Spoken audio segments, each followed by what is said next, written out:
Hey guys, coming another movie for guys. Now this movie reviewing, this was definitely a movie that I was so looking forward to seeing. I'm sure most of you were looking forward to seeing. In fact, it's probably some of you guys' most anticipated film for the rest of the year. Now it's not mine. It definitely was very high up there, and I definitely was really looking forward to see it. And that movie is none other than a movie that, like I said, will definitely be on, like I said, everyone's anticipated list, and a movie that probably everyone is going to see this weekend and is probably going to be talking about. And that is none other than Rogue One, a Star Wars story. Let's talk about this movie, because going into it, I really did not know what this movie was exactly going to be. And it's mainly because the first trailer got me really, really hyped. I really loved the first trailer for this movie. I thought it was extremely well done. Then the reshoots happened. I started to get a little bit worried because reshoots is what plagued a lot of the recent DC films, and that very much worried me that this wasn't going to be, and I'm not trying to be stereotypical, oh, reshoots are bad. No, some reshoots need to happen. I understand that sometimes a scene doesn't go the way they want it to, and they realize that, oh, that didn't go right, let's just reshoot it. I understand why they need to do that, but in this case, I really was worried about the reshoots, and that's something that definitely did make me worried. So going into this, I really did not know how this movie was going to be, and let me just say that while I don't think Rogue One is as nearly as good as The Force Awakens, I think overall Rogue One is a really well done prequel that very well tells a story that has up till now been hidden, that I think is overall very interesting. It's certainly not up to par with The Force Awakens or the original trilogy, but it is definitely the best of the prequels we have gotten from Star Wars so far. So let's get to the basic plot of Rogue One, but basically, the plot of Rogue One is we focus on our main character, Jyn Erso. She is this daughter of her father is Galen Erso, played by Mads Mikkelsen, and this is someone who has recently designed the Death Star, something that he really is not okay with designing. He's really not into it, and basically he has plans to basically essentially destroy the Death Star because he hates everything that the Empire stands for, and she helps him try to retrieve these plans and try to make sure that the Death Star is destroyed. And that basically is the plot of Rogue One overall. I don't want to say anything else or also be spoiling the movie, but let's just get into this movie, starting off with the cast. Now, when it comes to Star Wars, while I think that, yes, the action is very important, and yes, I think the story's important, what really matters with these movies are, in fact, the characters. And why I say the characters matter so much is because these are characters that we're going to be, following for all these movies. Just like Force Awakens did such a great job with creating some fantastic characters that are up to par with the original. I'm one of the few people who likes Force Awakens. I don't know why so many people dislike that movie all of a sudden. It just seems like the cool thing now is to hate Force Awakens. I don't know why. I actually love Force Awakens. It was like my top 5 movie of last year. I don't know why so many people are hating on it, but either way, let's get to the cast for this movie. Let's first talk about Felicity Jones as Jyn Erso. I thought that she was fantastic. I really love Felicity Jones in this role. I thought that she did a really great job as this character who, while she doesn't fully understand what the Death Star is, she's doing it for her father, and she has a very specific reason for doing what she's doing, and I thought overall she did a really good job in this movie overall. I definitely really did love her role here. And what I also love about Jyn Erso is that she's not the greatest person. I mean, Jyn Erso, we've seen throughout the movie, we're introduced to her, she's in prison in the movie. This is not someone who is the most who is always on the good side of things. This is someone who is kind of on the wrong side of the tracks, and I thought it was kind of interesting to follow this character. But Felicity Jones really made her stand out very well. I really thought she did a good job here, and I don't think that she was as good as Daisy Ridley last year, but overall she carries this movie really well. I really did like her character, and overall I thought she definitely was really, really great. Definitely she was really good here. And Diego Luna as Cassian, who is her sidekick in the movie, I thought also was really good here. I liked the chemistry between her and Cassian. I thought overall he was a pretty good sidekick. Not the best character, but we'll get into that a little bit later, but I thought overall he did do a good job. I definitely did like what he did here. And then Donnie Yen plays a very interesting character as Imwe. This is this blind warrior who is like obsessed with the Force, and that's essentially everything his character is, but he does a really good job doing it. I mean, this is someone who he's kind kind of crazy, and they don't really give him a ton of development, but you care about him nonetheless, and I thought for the most part he did a really good job with this. I definitely did like what Donnie had to do here. I thought overall he was really good. Mads Mikkelsen, I think definitely this kind of made up for Mads Mikkelsen's lack of screen time in Doctor Strange, because he was definitely really good here. He has basically the same amount of screen time as he did in Doctor Strange, but I thought his character was a lot better. I actually really did care about Galen. I thought everything that he stood for, you really understood. And I'm not going to say everything about him, but let's just say he doesn't really support the Empire, and he's kind of forced to believe in something that he doesn't really want to believe, and I thought all of that was very interesting. I really did like what they did with his character overall. He definitely was very well fleshed out. I definitely really liked what they did with him. I thought he was really good, and the relation between him and Jin is one of the most essential parts of this movie. The way that these two begin to understand each other, the way that Galen really cares about Jin, the way that she does everything to protect her father and finish what he started, I thought overall was a very well done bond. I really did love what they did with these two overall, and I thought that definitely was one of the best parts of this movie. But then we get to Alan Tudyk as K2SO, who I loved this character. I thought he did such a great job. He was so funny, so likable, and he very well makes up as the BB-8 of this movie, or the C-3PO of this movie, if you will. I thought overall he was great here. I love what K2SO had to do here. His bond with Cassian is actually another one of the most interesting things about this movie. The bond that these two had, I thought was really well done. I thought that they worked very well as friends, and he's got some interesting stuff going on in the movie I thought was well done overall, and I like what they did with him. Riz Ahmed, surprisingly, is in this movie, who I'm very happy to see had something to do here, because I loved Riz Ahmed the night of, as you guys know. I think he's one of one of the breakout actors of the year for sure. I love seeing his character here. His character didn't have a ton to do, but I like what he did overall. I thought Bodhi was an interesting character. I like what they did with him overall. He definitely was pretty good. And then Jiang Wen as this character Baze, I thought was also pretty good here. Definitely he did a good job. Now let's talk about the two who are kind of 50-50 for me. Ben Mendelsohn plays the main villain in this movie, director Krennic, and he's very in and out. Sometimes I thought he worked really, really well, and he was kind of an effective villain, but at the same time, he's kind of supposed to be an ineffective villain because Darth Vader is, in fact, his master. I mean, this is someone who he bows down to, and someone that really, who he commends and everything and really respects and things like that. This is, in fact, his main, this is his master and everything. He's not really the guy in charge of this stuff, but he is, in fact, the villain in this movie. And sometimes I thought he did get a bit too over the top, but I thought he did a good job of what he had. Just not all the best performance I've seen from Ben Mendelsohn. I thought he was good for the most part, but I just didn't really see much of a motivation for his character. I mean, I kind of understood what he was doing, but for the most part, I thought he was just okay. Not really the best villain we've had. Kind of on the same level as some of the more ineffective villains we had in Star Wars, because I really did find him to be kind of an ineffective villain, especially when we get to the end of this movie. He really was quite ineffective in the end. Forrest Whitaker, as well as Saw, I thought was good what he did here. He's not in the movie a ton, but I thought for the most part he was pretty good in this movie. He has definitely a very interesting voice, I definitely will say that, and you're definitely not going to expect when his character comes up, but he did a good job. I like what he did here. They definitely did a good job with his character overall. And now let's talk about arguably the most anticipated role this entire film. James Earl Jones does in fact come back as Darth Vader, but don't expect him to have something that substantial to do, because while he does have, I think, a great amount of stuff to do in this movie, because they give him some really badass scenes, he only has about, I think, 3 scenes in this entire movie, which is kind of disappointing, but at the same time, I think they gave him the right amount of stuff to do. I'm not really complaining that they gave him not enough. I think that they gave him the right amount of stuff to do, but just don't expect Darth Vader to be a huge part of this movie. It's just when you get to the ending, it really doesn't make sense why he was so much to the side, but the caster, for the most part, I thought did a really good job. I thought overall they were all very well casted, and very much do make up for the rest of the way this movie is, because now let's get to my real problems with the movie, which is the directing and the writing. So first of all, let's talk about the directing here by Gareth Edwards, because there has been so much talk about Gareth Edwards as a director. This is someone who I do, in fact, respect. I don't think that he's a bad actor. I think he's, Godzilla, I wasn't the hugest fan of. I love the first act of the movie. I don't particularly love the second act. I thought the rest of the movie was kind of boring. I know he's really good with monsters, but I thought this movie, he was a good choice for, because this is someone who really does know Star Wars really well. He tried to make this as much of a passion project as he possibly could.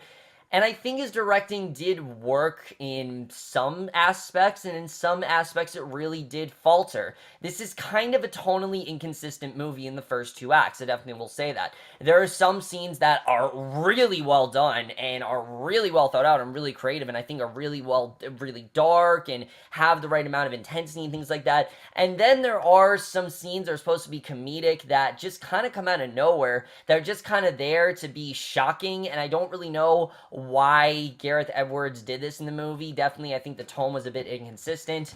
But I will say the third act definitely did make up for it. I'm going to get into that when we get to the screenplay. But I thought Gareth Edwards, his directing wasn't really the best thing about this movie. I think it definitely was a bit tonally inconsistent. It's significantly darker, I definitely will say. It definitely does not feel like a Star Wars movie at points, and I did like that. I like to try to be its own thing.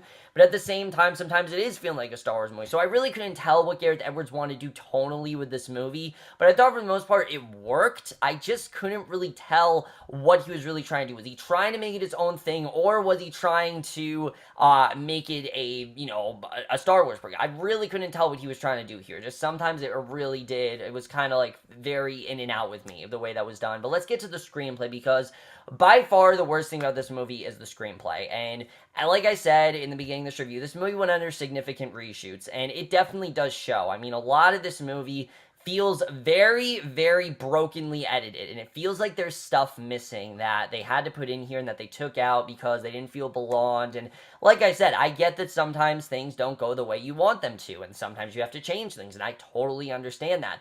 But the screenplay in this movie is very, very jumbled. The first act, especially, is a very rocky start. I really did not know if I was going to like this movie in the first act. It takes a very long time for this movie to actually get going. And the way they start this movie is so sloppily done, between just intercutting between all these different worlds about these characters that we don't really know jack shit about at the time. So there's not really, much they can really do with them. They can't really develop them that well. And that was kind of a problem that I did have with this movie, is that I felt like the characters, besides Jin and besides maybe the blind dude, I can't even think of his name right now, and even Mads Mikkelsen, besides those characters, I really didn't care about the other characters in this movie. Now, did I think that the actors did a good job?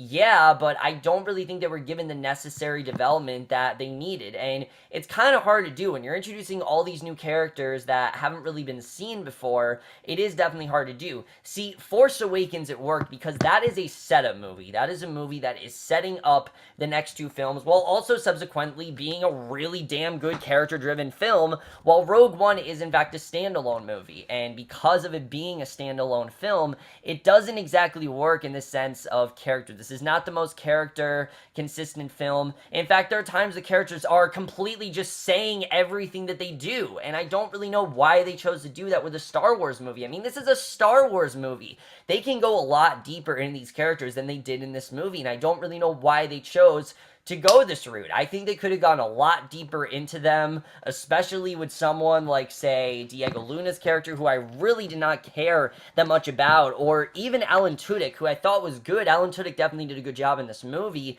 but it doesn't go much more beyond him just being a droid whose memory is wiped, and he has a bond with Casey, and other than that, there's not really much else to him. A lot of these characters are very, very basic. They have like one flaw, and they don't really build it. It's almost like Gareth Edwards, or whoever did the screenplay, because I can't really think of who did the screenplay.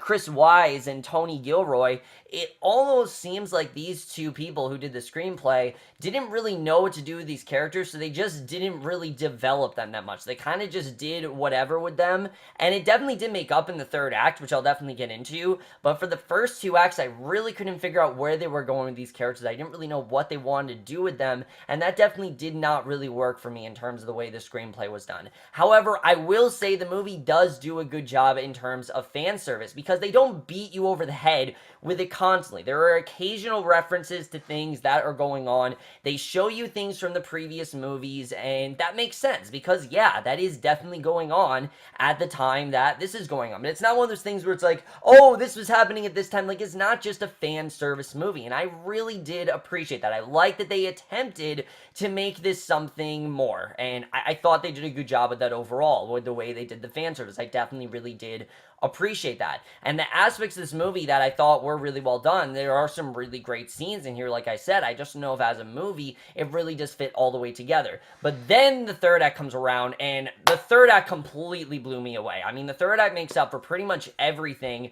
in the first two acts. I thought the third act is one of the most epic climaxes I have seen all year. I think the way they did it was really well done. Despite it being predictable, it was definitely worth it because I was into what was going on. It's very thrilling. You don't really know how things are going to play out, and I thought for the most part the way they did that with the third act really did make up for the rest of this movie. And I thought the story, once it actually got going, because I'm not going to tell you the real plot of this movie, the real plot of this movie is definitely a spoiler, was definitely really interesting. Once the story actually got going, I very much got into this movie. It just takes a long time for this team to assemble and for them to actually, you know, start this goal of trying to destroy the Death Star. It takes a long time for them to actually try to do that. But you're definitely rooting for them. Even though I didn't care as much about these characters, I was definitely rooting for them. Like, I definitely was on their side. But then, like I said, I do like that these characters do some things that aren't exactly completely just. There are definitely some things they do that are kind of in the wrong. I think they did that really well in terms of screenplay, and that's something else that I thought was really well done, is the way that that was done. I think the screenplay, like I said, the first two acts was definitely kind of choppily edited, but I did really love the story overall. I think in the third act, it really did make up for it, and that's something I definitely will commend them on. However, the best aspect of this movie, besides the third act, is the cinematography, because damn is the cinematography good. I mean, I saw this movie in IMAX 3D, and you can definitely tell, like, they definitely did shoot this with IMAX cameras, and the cinematographer here, Greg Fraser, I think very meticulously shot every single scene in this movie so well. I think he did an incredible job with that. It definitely feels like we're back in that old universe, and I think it was very well shot in the way that that was done. Just everything between the way the movie is shot, the way the movie looks, the way the action scenes. I mean, there are so many amazing action scenes in this film that I definitely really did appreciate, and I thought was overall really well shot, and I definitely really did love all the cinematography overall. It's definitely something I will say. I don't know if it's going to get best cinematography, but it is stunning at times, and I definitely really did love the cinematography in this movie. One of the best aspects of this movie by far. The score by Michael Giacchino, I like that he tried to make it its own thing. I know a lot of people are complaining they didn't use a lot of Star Wars music, but hey, it's not really supposed to be a Star Wars movie. It's supposed to be its own thing, and I think because of that, he did a good job making the score its own thing, and I thought it was well done. It felt more thrilling, it felt in the moment, and I really did like that.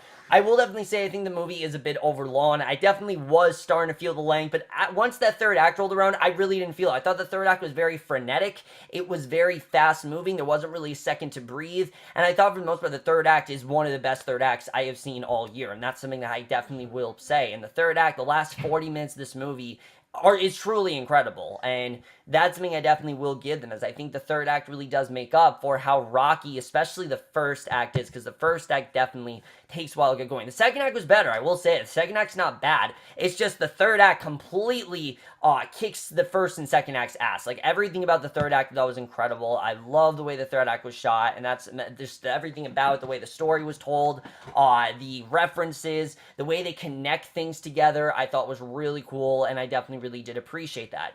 Now, I'm not going to delve into spoilers in this video. I know you guys might expect me to now go into the point where I might talk about spoilers, but there's really not much to say about this movie, and that's something I will say, is that this movie is not exactly unpredictable. You know everything that's going to happen going into it. If you have seen the other Star Wars films, and you know the way that the Death Star ends, you know how this is going to end. You know exactly what's going to happen in the end of this movie. You know what's going to happen to these characters. You know where they're going to end, where they're going to start and end in this movie. And that's something I will say. There definitely are some things I thought were a bit unpredictable, and I do think it's a story that needs to be told, but it's not exactly the most unpredictable of movies. So because of that, there's not really a ton of shit to spoil. There's nothing really setting up the other films, and I don't really think there's much to delve into with spoilers. There are spoiler reviews you guys can check out. I'm just not going to delve into them because I don't really have a ton to say. I don't really think there's anything that big that I really need to talk about. In terms of spoilers, I'm just not really going to talk about them in this. Overall, guys, I think Rogue One is a very well done Star Wars prequel. I don't at all think it is a perfect film, but I do think it is a movie that if I watched a second time, I will definitely love a lot more. I think that the cast was really well done here. I think we had some really interesting stuff with the characters. I just think that these characters were very underwritten and they could have done a lot more with them. And I really did leave the movie definitely satisfied, but I definitely felt like something was missing. I wanted something more from this movie, and in the end, I was a little bit, while I was disappointed by Rogue One, the third act definitely did make up for the movie overall. I still definitely was disappointed by this movie, but I still really did enjoy it. I think as a Star Wars movie, it's a lot of fun. It has some incredible action sequences, and definitely a movie that if you are a Star Wars fan, I definitely would say you need to see, especially if you are a fan of the classic ones. This is definitely a movie to check out, especially for the third act. There are definitely some really cool things they do in that, especially some really cool references that if you're a huge Star Wars enthusiast of the first three movies, you will definitely not want to miss. And I am definitely going to give Rogue One: A Star Wars Story a 3.5 out of 5 or a B.